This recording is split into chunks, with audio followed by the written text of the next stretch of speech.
He should be less focused on trying to blame this on someone else than to solving the problem of making sure that we protect and defend American security.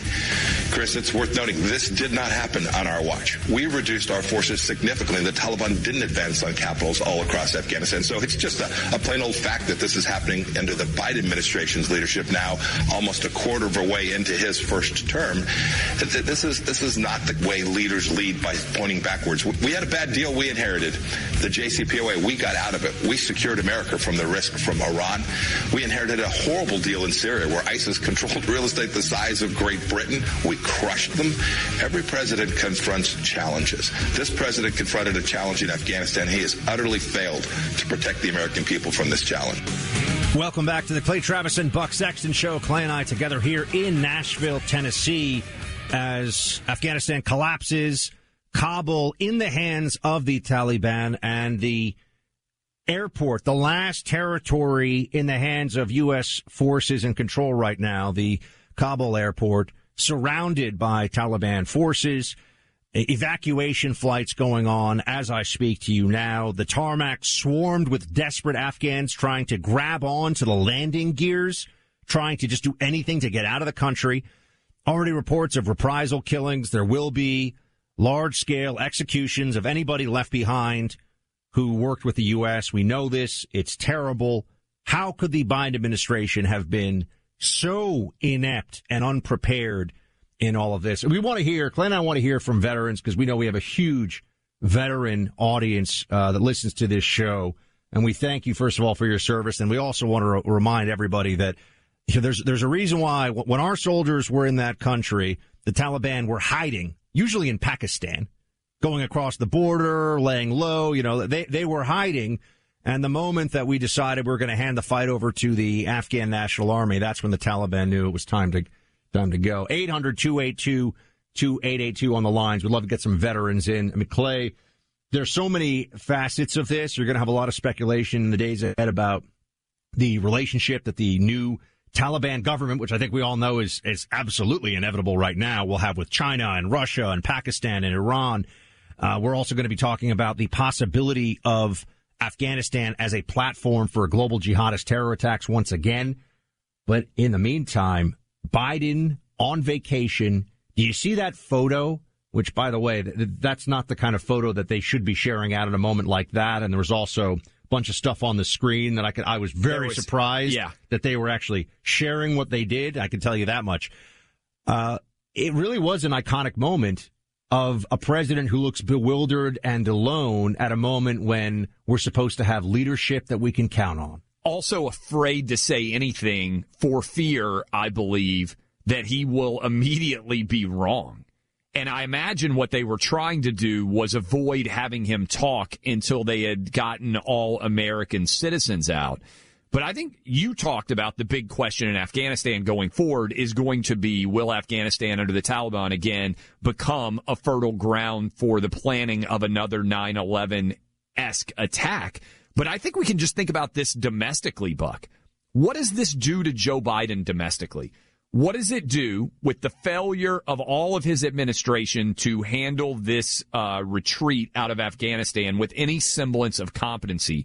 What does it do for the COVID experts out there? What does it do for trust in this administration in general? What does it do for his larger budget plan? He's trying to get this $3.5 trillion budget plan rammed through, and there are all sorts of controversies emerging inside of the Democratic caucus, where you've got congressmen who are moderates that are saying, hey, we're not going to vote for this $3.5 trillion until we have the infrastructure bill come through.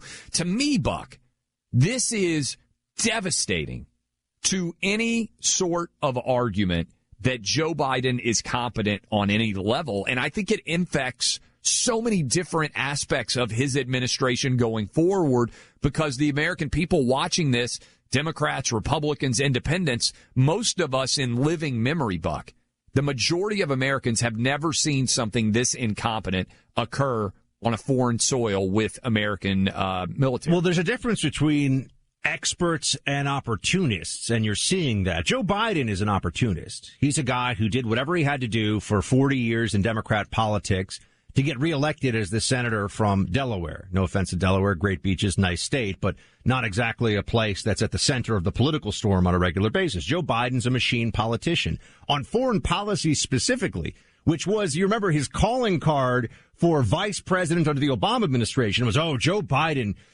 is a great foreign policy, a steady hand, a foreign policy mind.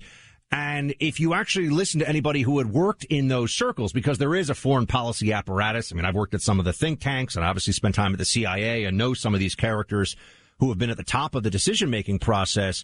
They would all tell you Joe Biden was, the famous line was from Bob Gates, who was Secretary of Defense and CIA director, reliably wrong on every major foreign policy decision for 40 years. Yes. So how could anybody view what's going on right now as in any way a surprise in that framework? And I would also say that if you're talking about real experts, Clay, just because somebody is the national security advisor or the secretary of state, as we all know, doesn't mean those are hard jobs to get, but it doesn't mean that you're the best at the job. True Afghanistan experts for the last 20 years have been saying, they call it the graveyard of empires for a reason. The Taliban's not going anywhere with the Pakistani sanctuary. They've been beating the same drum, and now they're all looking at us saying, we told you so. How about Joe Biden has been wrong on virtually every major American foreign policy decision of the past 40 years, and now his mental faculties are declined from the 40 years of failure?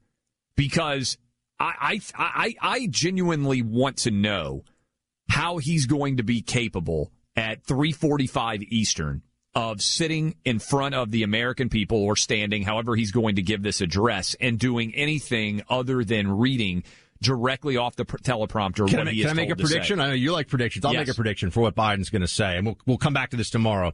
He's going to say that this was a tough call, but the right call for the American people, that it moved a little faster than they thought, but they basically were prepared. They had contingencies in place. And, oh, by the way, this is Trump's timeline for withdrawal. They actually extended it, so they should get credit for not going too fast on it. Orange man bad, blame Trump, and then he's going to walk off stage. I mean, that's I think that's the only move he's got at this point. There's no doubt he's going to blame Trump. The counter to that is I even wonder whether the general media is going to accept that, because he spent 7 months changing every decision that Donald Trump made. Oh, and he took credit, by the way, for the changes in the timeline. And Kamala, who he should have made the Afghanistan czar, by the way, throw her to the bus once again, so to speak. Kamala was she was leaking that she was also involved in this process a few months ago. It seemed like she, stands astride the foreign policy stage. I don't think she's leaking any more about that right now. Where is she?